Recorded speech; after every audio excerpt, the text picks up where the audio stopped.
And of course, I'm asking you that is watching me, is love still enough to keep that relationship?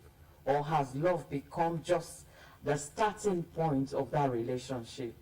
You know, while trust, communication, finance, respect, and of course emotional safety now determine whether a relationship will survive.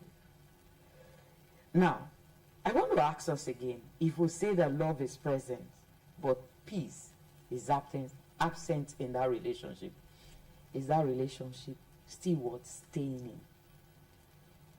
Okay, so a lot of people say we're deeply in love, yet they are frustrated, yet they feel lonely, they cannot communicate. There is a whole lot happening with them. And that's why tonight we're asking that question that a lot of people are refusing, to answer honestly. If you say you love this man, if you say you love this woman, how come you both are lonely? How come you people cannot talk about issues that affect you? How come you're feeling frustrated?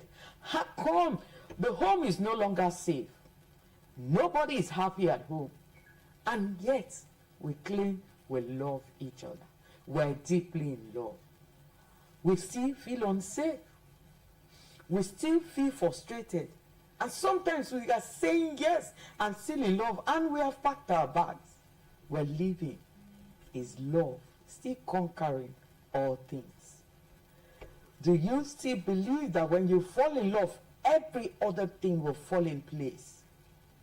Are we still in that era, or something has changed? Where have we missed it? Where has it gone wrong? How can we retrace ourselves to build a better and a healthier relationship? That's what we're looking at today on the program at Frank Talk. Let me remind us once again that you can follow us on all our social media handles, Facebook, YouTube, and on X. Okay, you could also watch us on Star Times channel 103. Okay, all right. So right now, I quickly will open the phone line just in case you want to share your experience, you want to talk about with my topic tonight, you have something to share with me. Feel free to call 0707-220-0667 and 0911-518-0063. These are the numbers to call us on, okay? And you know how we do it. Once you call, ensure you turn down the volume of your TV set. If you have a response for me on the question I just asked, is love still enough? Is love enough to keep that relationship, to keep that marriage, to keep you people together? Okay, feel free, call me once again, 0707-220-0667 and 0911-518-0063. Or you could do me SMS only to 0904-647-3545. These are the numbers to reach out to us. Or you could go to our social media handle, leave us your comments, and be rest assured we're going to be treating all of that on the program today. All right, so joining me to learn his insights, his perspective, to help us understand this topic. I have someone I would say is a man of many parts. He's also doing so much, okay, and to ensuring that he build a healthy relationship, healthy homes in our society. I'm talking about a pastor. He is a financial intelligence and capacity development consultant. He's a coach, a counselor, a father, and a mentor to so many. I'm talking about Pastor Kenny Ajibade. He's joining me via Zoom. Hello, sir. We're glad to have you join us.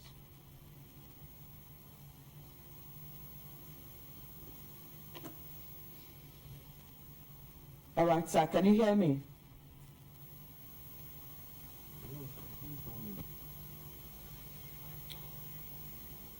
Okay, so we will reconnect with him once he gets back. But I am back to my question, all right?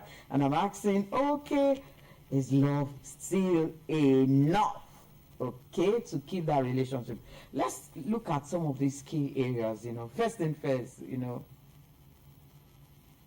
what do we mean by love in today's society, in this Gen Z era? Okay, and so what does love mean to you? Yes, In this era, is love still sacrifice? I'm asking you, does love mean sacrifice to you? Does love mean patience? Does it mean commitment? Remember those lines. They will say, love is patient, love is sacrifice, commitment. The question now is, you that is watching me, what does love in today's world mean to you? Does it mean sacrifice? Is it that you're committed? Oh, love to me is being committed, is being patient. How many people are patient with love this time around? That's the question I'm asking. How many of us will say, oh, I'm patient, I'm patient. All right? Now, the second question I'd like to ask you, has love actually become a mere feeling? The chemistry, we understand ourselves. We have this thing going for us. Is that what love truly means for you? Okay, we can connect, we understand our language, the body language, we understand things about ourselves. Is that what love actually means to you? These are the questions. Feel free to call me. I need answers, okay? As I talk, I need answers. I need you to respond to some of these my questions. A lot of people are also confusing love with attachment or feeling or, where have you? Because you can connect, you have this chemistry going on, you just feel that's love. He can't take decision without me. We are cool together. That's the word. We are cool together. And you just feel that because you're cool together. Is that what love is all about? These questions need answer. I need you to reflect on all of these things, and help me, frankly speaking, share your experience, share your thoughts. What does love mean to you in today's world? I want to find out. But in the meantime, let's quickly take this conversation, with the doctor of love herself. I'm talking about Tari Dite Ojukwu. We're asking, why do people actually fall in love? Let's get to see that. When we come back, I will try to connect with my guests. Don't go anywhere. It is still Frank Talk, and we are here. We'll be right back.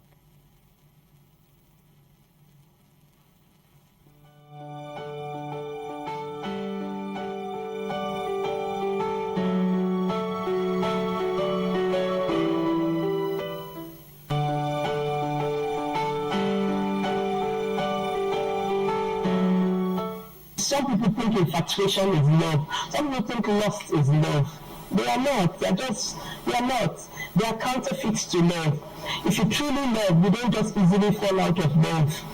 Even if the person begins to act in a manner that hurts and that breaks you, it's as if the love may reduce, but like embers. When you put on the firewood and after a while you don't fan the flame, it's still there. You have the embers, it's going down, but a little touch will cause it to flame up again. So anybody who says, I thought that's the problem we have in Hollywood. That's why they can get married like 6-7 times, because they have an emotional high and they think that they are in love. And then when the high drops, when the emotions and the feelings ebb, they think they are no longer in love. That's not what true love is. True love is much more. It's not about the feeling.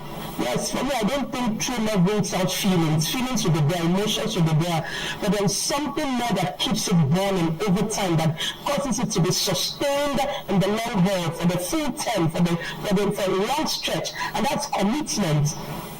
We are committed. We said we pin here, like we would say in our local parlance. They say they die here. Me, I know they die. We know die. We pin here.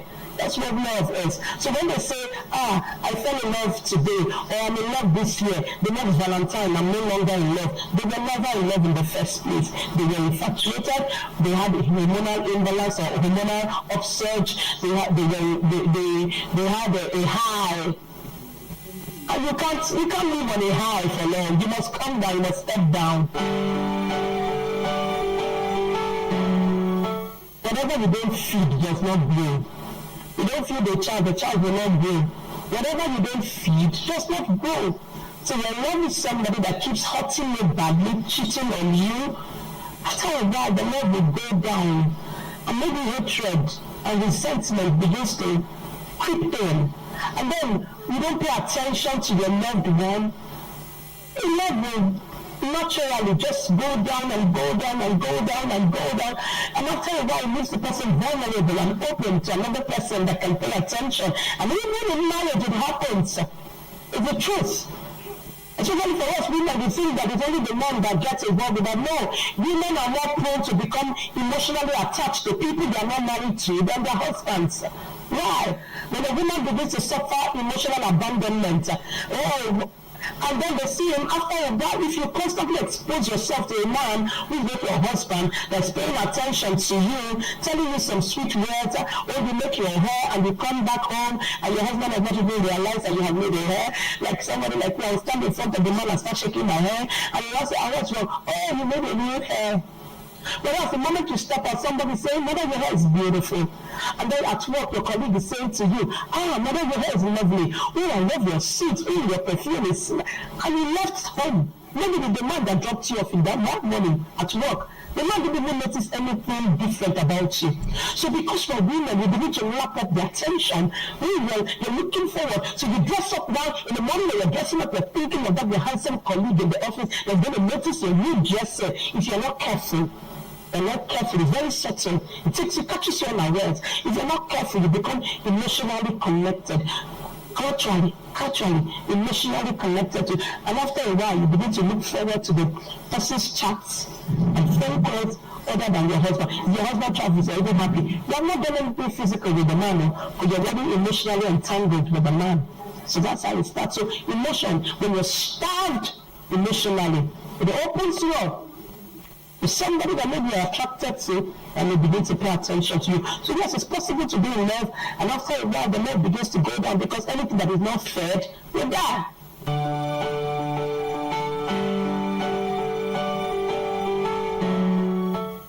I keep telling people who are dating or married, I talk to the married men, be intentional about maintaining love, friendship, passion, excitement in your marriage. Do you know what I call myself? An incurable romantic. I'm unapologetic about that. I am an incurable romantic. So right from the beginning of my marriage, I have not allowed a day go without passion. I am that woman that will trick you until you wake up. So it's intentionality. Now is Valentine. We will wait until Valentine's Day, or wedding anniversary, or birthday to show and to write all the thesis, pen paper on Facebook. Oh, the beloved of my heart. What happens on other days? What happens on other days? How do you greet each other when you see each other at the end of the workday? I believe in loving rituals. I am huge and big on loving rituals. If my husband walks in here now, I must kiss him. Welcome home, babe. It's good to have you home. What do you do on a daily basis to ensure that the fire doesn't run out of your home? What do you do or out of your relationship? You're taking each other for granted. That's what you're doing. I am this year 19 years in marriage. But I tell you, I'm more in love with my husband and he's more in love with me now. Yes, I know it than we were before. Why? Because there are things we do regularly. We call each other during the day. We send chat. Babe, what's up? Just want to hear your voice. As he's coming back, he's hugging, we're kissing. Oh, yes. You think marriage or falling in love. See, falling in love is the easiest part of it. Staying in love requires hard work. Hard work. There are things you need to do on a daily basis to ensure. People are looking at me and thinking that I came from America. I didn't come from I'm a Nigerian woman. But this is what I practice. I'm not telling you what I don't do. This is what I practice. I stay and I send them one kind of song that will just turn his head as he's working and he's wondering what's happening to my wife today. Yes, I like to scatter tables. I don't do the ordinary. That's how. If you want to have an extraordinary marriage, you can't do the ordinary. You can't do the ordinary. I'm not too sharp, yes, but that's what I do. I'm not telling you what I don't do. If you know my husband, ask him, he will tell you.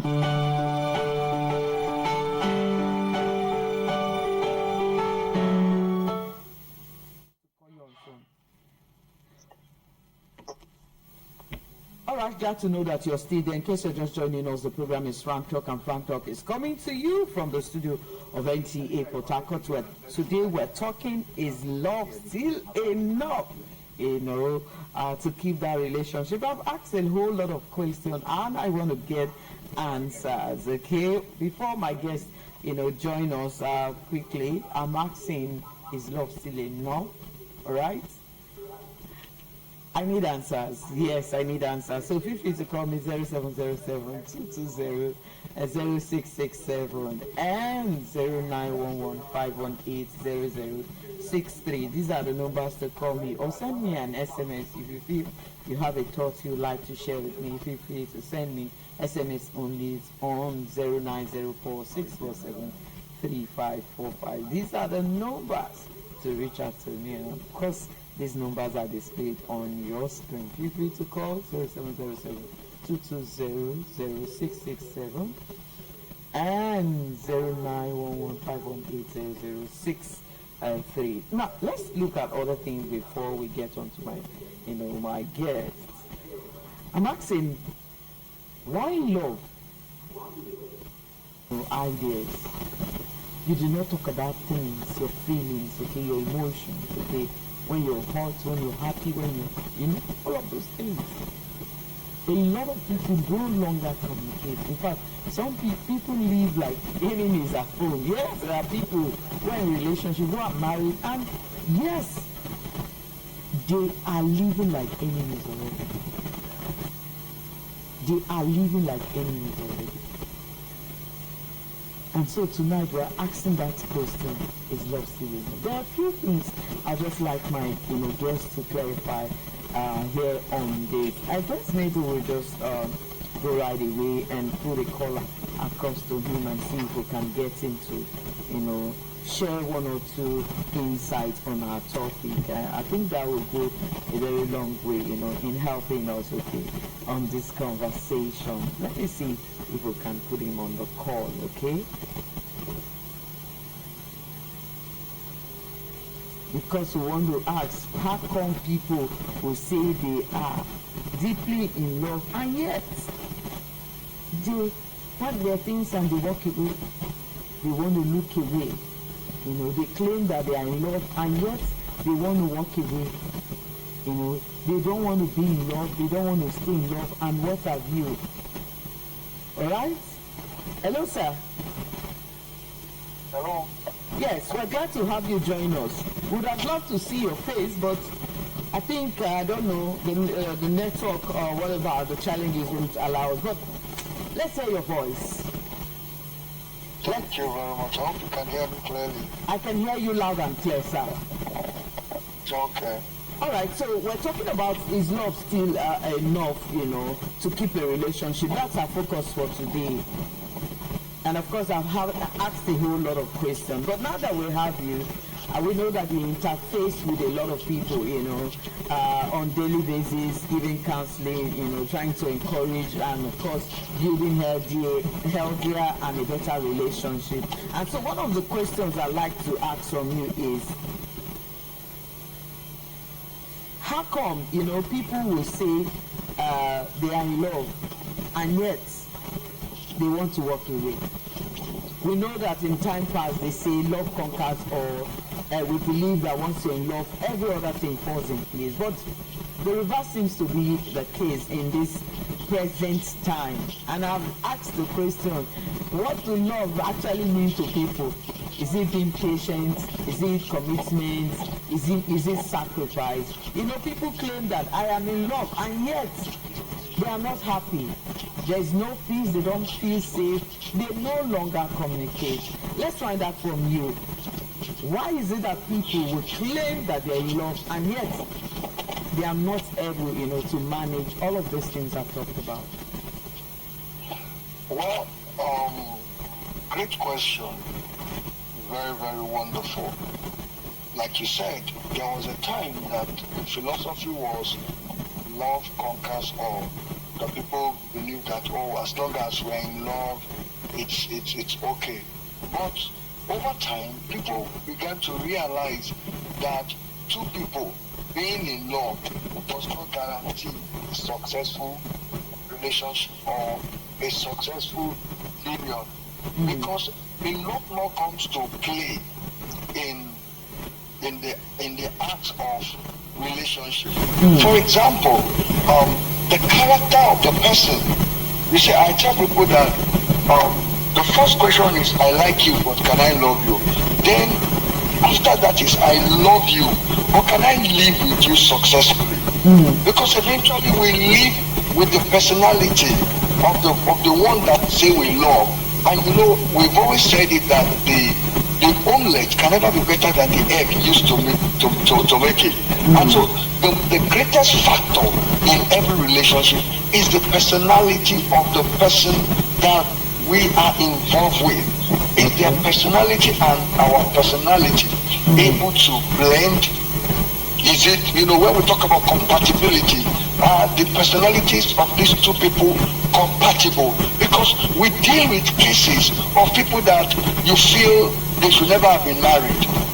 Okay. Because their personalities are, and they're not compatible, or they are not able to manage it. Because there are times we've seen people who also have personalities that did not seem to look compatible, but they have the spiritual, the maturity, or that ability to manage the personality. That's what we call people skill. People skill. Do you have the people skill to understand the personality of this person and to be able to manage it? Because we can't change personality.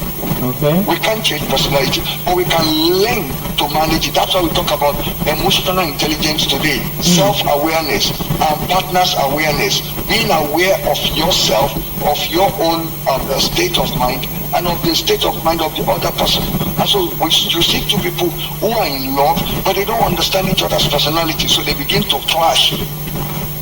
Then you see two people who are in love, but one of them probably doesn't have emotional intelligence. And that's why today, emotional intelligence has become a major factor that we are talking about, because we see that there are times people love each other, but they don't have the emotional intelligence to handle one another. And that destroys their relationship. Okay. And beyond that, there are other factors that are coming to play with the relationship. Today, all of a sudden, we're talking about, financial capacity.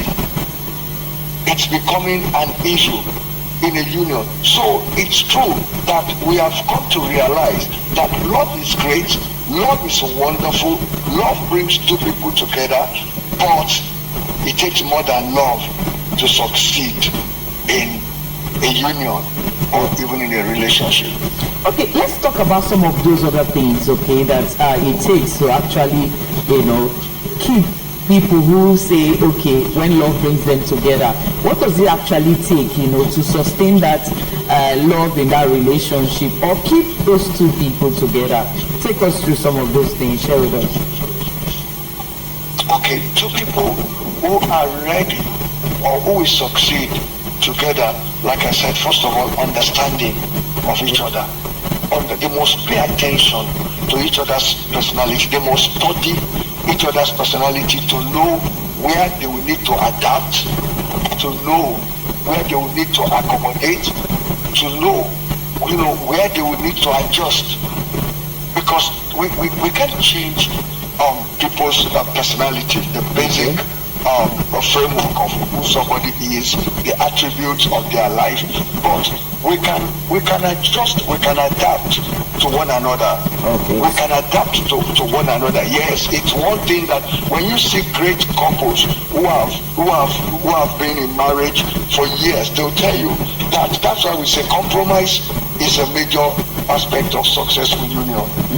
And when we mean compromise, we don't mean compromise in a negative way, but we mean compromise in the manner of there are things that you will have to take just because of the person that you are married to. There are things that you will have to adapt to. There are things that you will have to adjust to. And it takes maturity to do that. It takes a matured person, or else it will be, my way or the highway. A lot of people are in divorce court today, not because they don't love each other, but because they were not able to adjust, because they were not able to adapt to each other's personality. And that is key to success in the relationship, that ability to adjust, to adapt to each other's personality. Another thing that we have to deal with is our differences. You see, when we are dating, when we are courting, we deal more with our similarities. We put our best foot forward.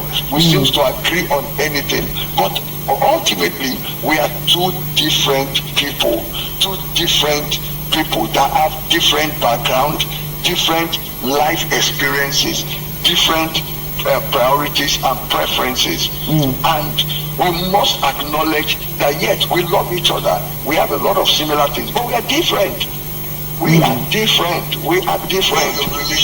And we must be able to manage our differences. Successful people are not two people who agree on everything, but two people who have learned to acknowledge each other's difference, to accommodate each other's differences. And that's the way to succeed. That's one of the things that help people. Look, we must be able to understand. And you know, I say this, that we say variety is the spice of life. The best of couples are those who understand that we both bring different things to the table, and those things enrich our union. Our differences should enrich us, not divide us. When we mismanage our differences, that's what we call irreconcilable differences. There's no time and no point that we can reconcile our differences. No. Okay. But we can manage them. We can acknowledge them. We can admit them that yes, we are different. And then we can accommodate them. Okay. We can accommodate them. The same differences that some people are in divorce court for today are the same differences that have enriched some people's union and marriage, that we look at them and we marvel. And we celebrate them and we're like, wow, this is a great couple. We call them power couple. We call them great couple. But their greatness is in their ability to manage their differences. Their differences, to acknowledge their differences. I can tell people, there are couples that one person is better at one thing than the other. And so, what do? They allow that one to undo that. I know couples where the woman manages the money, because she's a better financial manager than the man. The man makes the money, but the woman manages it because she's a better financial manager. And the man realizes that, look, I will be better off without managing. Or there are couples where the woman makes more money than the man, and it's not an issue. They are doing very well under that atmosphere. But there are couples that their problem today is because the woman makes more money than the man, and the man is always, at loggerheads with her, because he can't stand that. It doesn't give him the Odogu status that he wants. It doesn't afford him that, and he is fighting that. We have to learn it. How do we get across effectively to one another? How do we communicate peacefully? How is our communication highway an highway of peace or an highway of war, of confusion? The better we can communicate with each other, the stronger our relationship is. Okay, it's key. Okay, let's talk about something. Someone just sent in this, and the person is asking that sometimes we use love as an excuse to tolerate pain, and if that is right. Speak to us on that. Well, definitely part of love is we tolerate each other. In love, we tolerate. It's part of the attribute of love. But the fact is this, that there are negative tendencies that are destructive. In love, we should not tolerate that. Somebody being physically abusive or verbally abusive or emotional abuse should not be tolerated. Abuse is never supposed to be a part of our relationship experience. And so when we see abuse, we should not tolerate it. Because there are people today who are suffering because they've tolerated it. They felt, oh, we will get over it, or it will change. She will change, and it has gotten worse. We have cases of people who are dead because of abusive relationship. Abuse, abuse is toxic. Okay. So nobody should tolerate it. It's like somebody taking poison. You tolerating abuse is like you taking poison. It will kill the person eventually. So it's abuse should never be tolerated. Well, in some things we can bear with each other. In some things we can be patient with each other, but not in abuse. Okay. Not in abuse. So at what point now, let me ask you, should love not be enough? At what point should love not be enough? At what point at which I know this one is a bit dicey here now.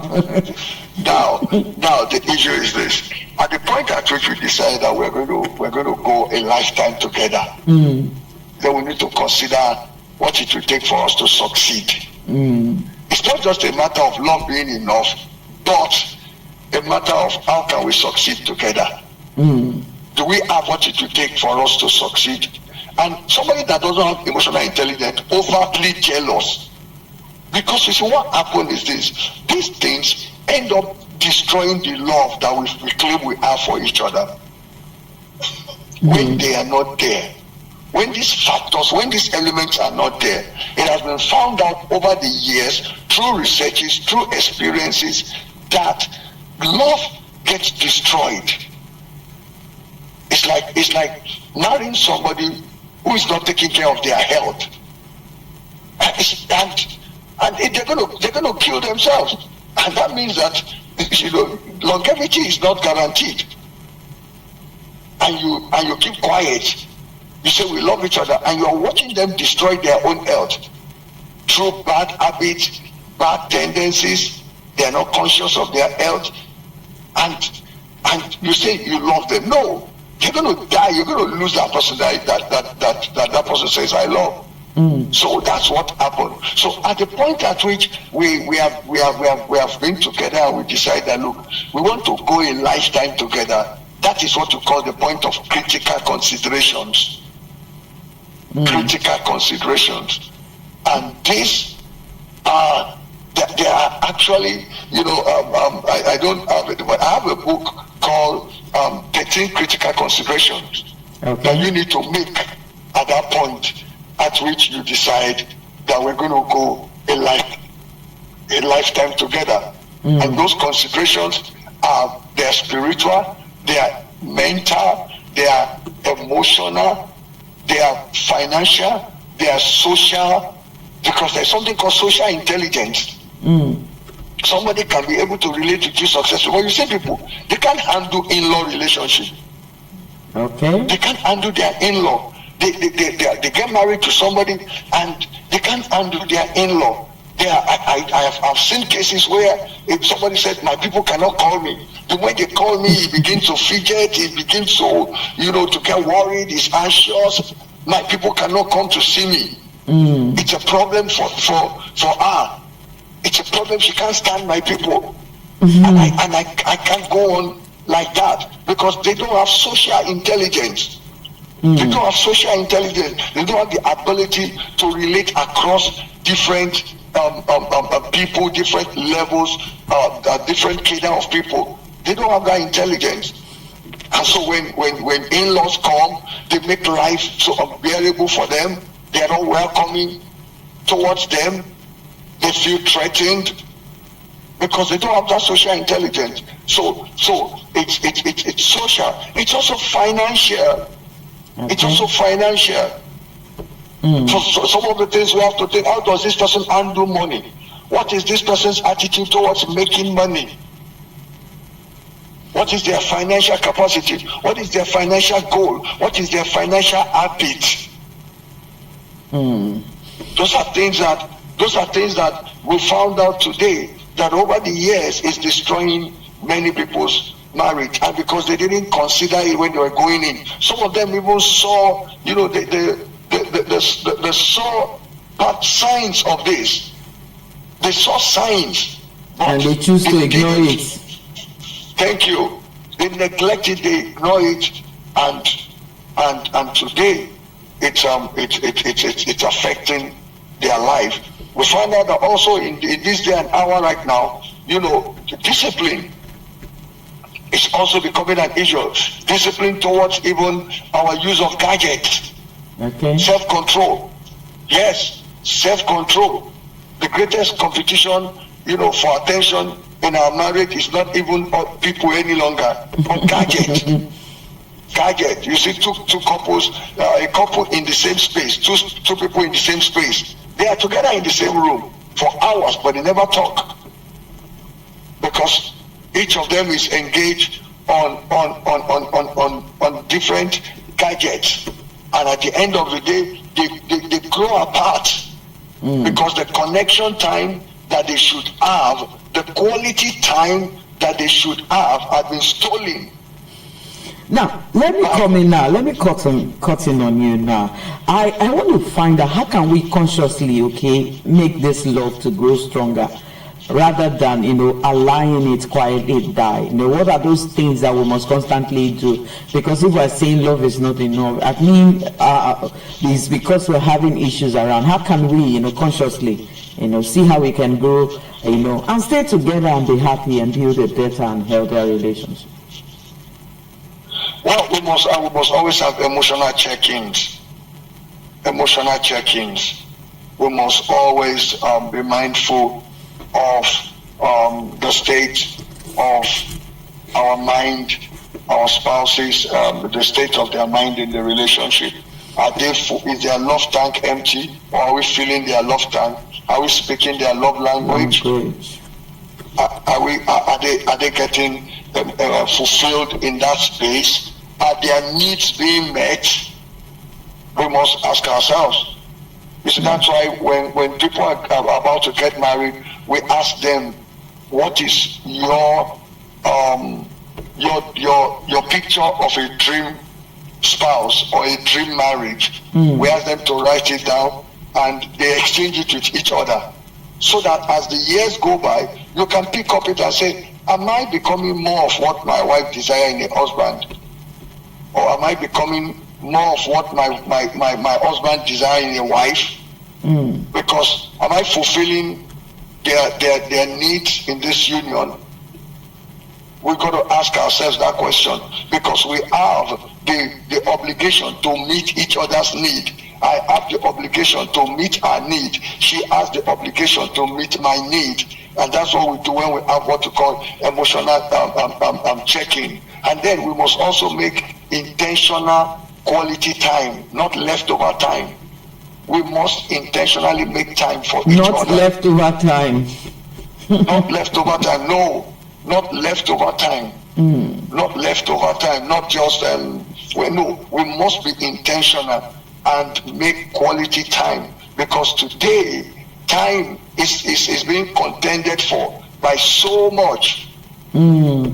So much, and so we must be intentional about making time for our spouse.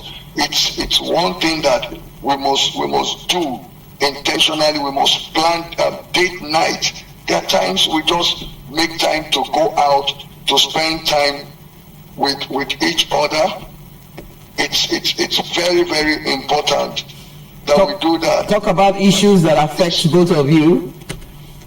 Yes, that's communication time, where we talk about not just about we don't just talk about the